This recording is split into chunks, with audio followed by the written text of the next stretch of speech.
reality check, looking back and saying, what is it that Allah has given us? Especially in Pakistan. I mean, it's a tragedy that 2-3 generations ago, not even a century has gone by, that young people were out in the streets, they were making prayer to Allah the entire night. Oh Allah, give us a land where we can worship you, where we can live as Muslims, where our children can say La ilaha illallah one day, right? And these people were slaughtered like animals.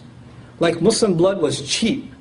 And these people died so that one day we could stand up and we could say La ilaha illallah, that we can be at the masjid 5 times a day and not have to worry about somebody burning the masjid down while we're inside, or being shot when we come outside. That's what our ancestors lived like that, and that's what they live like. And here we are, the adhan is going on, and you're playing on your PlayStation 3. I don't know if they have, you guys must have PlayStation 3 in Pakistan. Or you're watching YouTube or whatever, and like the adhan's going on and like it's nothing. That adhan was the call to somebody to risk their life at one point in that same land. And now it's become so cheap, it's so valueless. What does it mean when you hear Allahu Akbar? In Arabic, I won't get technical with you guys, but in Arabic, Akbar doesn't mean greatest. It means greater. It's a comparative form. How you have comparative adjectives and superlative adjectives?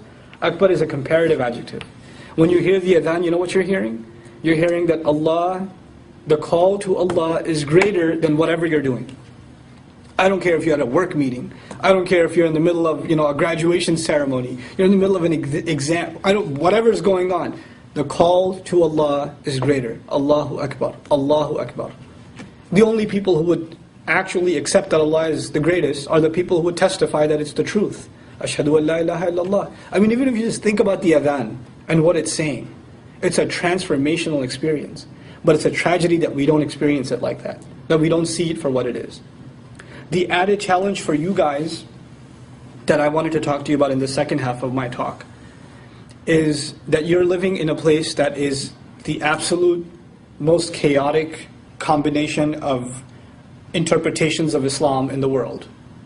You have all these different groups, you have all these different scholars, and they have their own brand of Islam, and they're all trying to basically build their alliances and build their following, etc.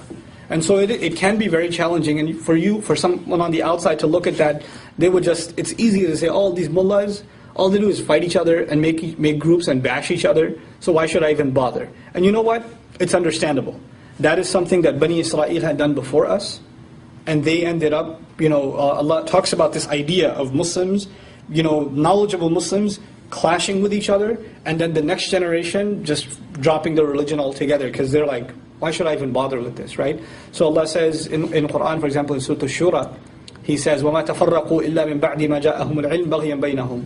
They didn't disagree with each other until after knowledge came to them, out of an arrogance and a rebellion among themselves, and urged to rebel against each other and dominate each other. That's why they were arguing.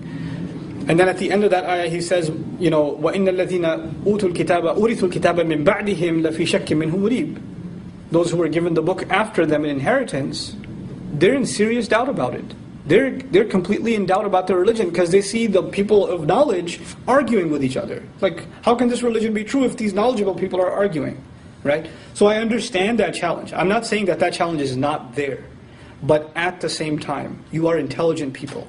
You're going to college, you're going to high school, you're living in the 21st century, the century of open information. You have the obligation to at least study the religion for yourself, sincerely, not to cut corners, not to justify for yourself what you're doing is halal or not for those cheap or low purposes, but really to find your purpose in life. Why are you alive? Why has Allah put you on this earth? Why has He gifted you with La ilaha illallah? Wallahi, the youth of the young people of the ummah are the greatest treasure. And them wasting their life, them not appreciating the talent and the potential that they have and what they can do for the world, it's a tragedy. It really is. As you're watching this video, the events of Egypt are unfolding before us. And I couldn't help but talk to you about that too. It's young people. Young people that brought a dictator to his knees. With all the corruption in Pakistan and all the things that are going on around you, and how hopeless the situation is from the economic point of view, the political point of view, the social point of view, how the country is in chaos constantly, and all we hear is bad news. you guys can be a force of good. You guys can be a force of moral reform, social reform, economic reform. It's a matter of us saying that this deen is a means of empowerment and pride. We can really do this, honestly. It can be done. And it's in your hands. It's, Allah has given that to you. So, take it and take it with pride. And, I'm talking right now to the men and the women that are listening.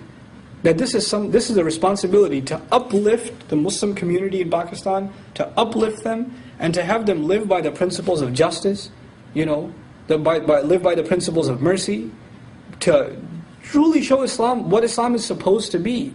That's your responsibility. And the hijacking of Islam by groups that, when you think of them, when you think of Islam, all they want you to think of is fighting and killing and anger and rage and who's going to hell and, this like negative view of Islam that's being perpetrated and is being pumped constantly by the enemies of Islam, and unfortunately from within the Muslims also. You have to take our deen back.